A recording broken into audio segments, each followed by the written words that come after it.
Hello, this is Eitan Shalom, and I want to show you how to make the simplest of Indian, or more accurately Sri Lankan, salad dishes. I'm over here over the stove because there's too much sunlight over there. So, I learned this dish from Mr. Walter Perera Jayasekera in Sri Lanka in the late 1970s. And it's quite simple. What I have here, I want more light, but it's too bright here, isn't it? Well, we'll see. So, what I have here is a half a head of cabbage that I have shredded. Just, not that this matters, but I really like doing things by hand, so I have this nifty octagonal shredder that I got at I think online from Williams and Sonoma, and to me that's I get some exercise, I don't have to listen to noisy machines, and it's less cleanup. So I do that by hand, and unless I was doing 10 cabbages, you know, I'd rather just do that, and it takes a minute.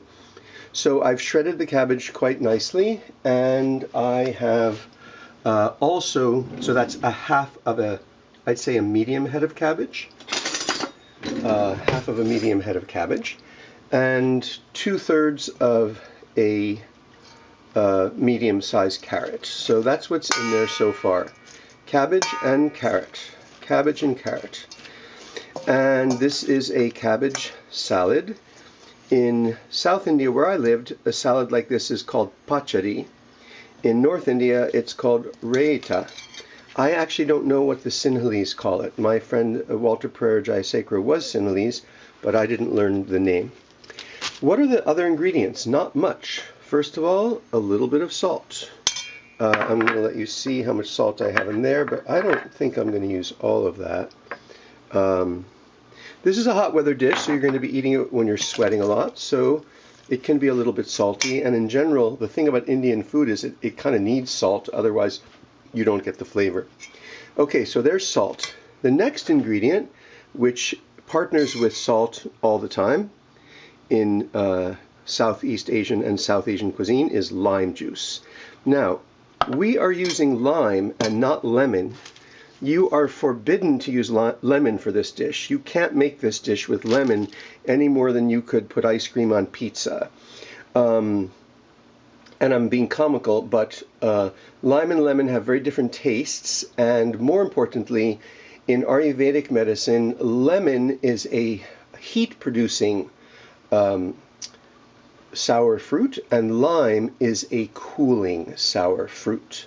So the two reasons to use lime in this summer dish are: one, lime is cooling, which makes this dish a very good dish for Vata Dosha, and also lime is the right flavor. So I have the juice of one lime, which I'm adding, and I suspect I might need more than that.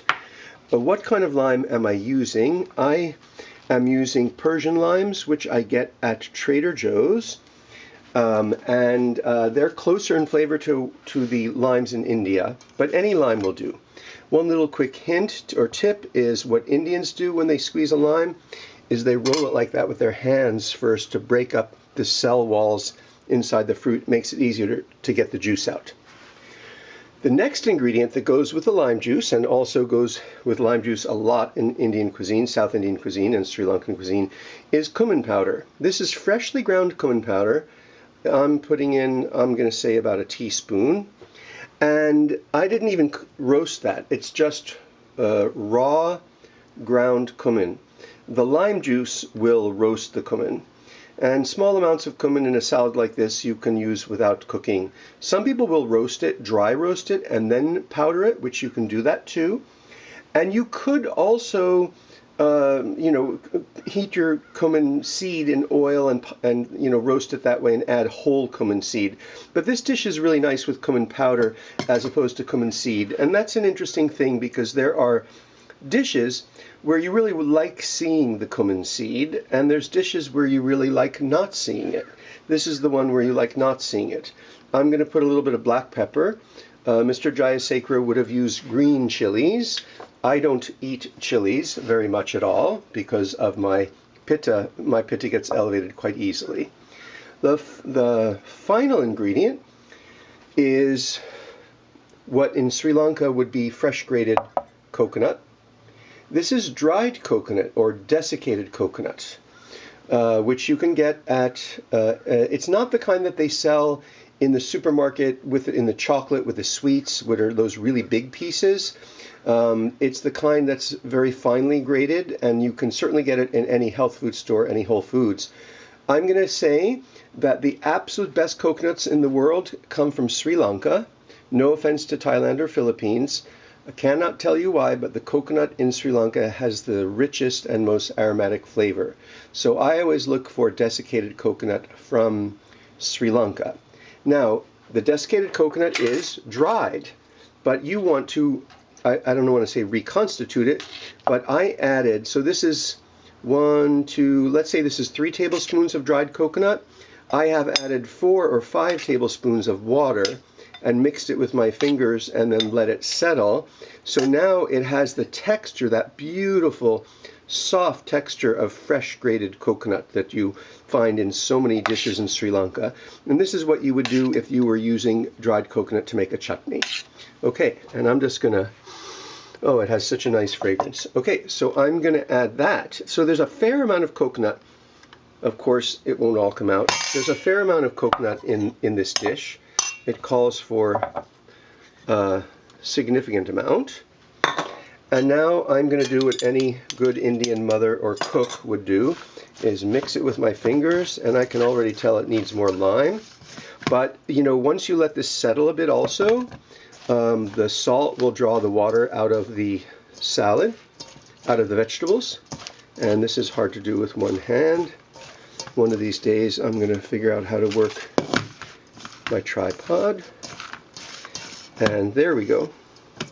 So that's your salad dish, which is a beautiful side dish with any other Indian food. Like, let's say you had a flesh food, like a roast chicken, you know, Indian tandoori chicken, and you had rice, and you had a vegetable, some kind of legume. This is a really good salad on the side.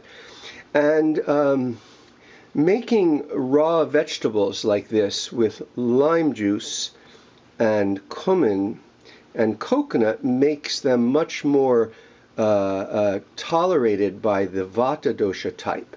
I'm going to end this right now, and because I only have 40 seconds left, and I'm going to come back and give you an Ayurvedic explanation for how we look at this kind of dish from the standpoint of Ayurveda. So I'll be back in a moment.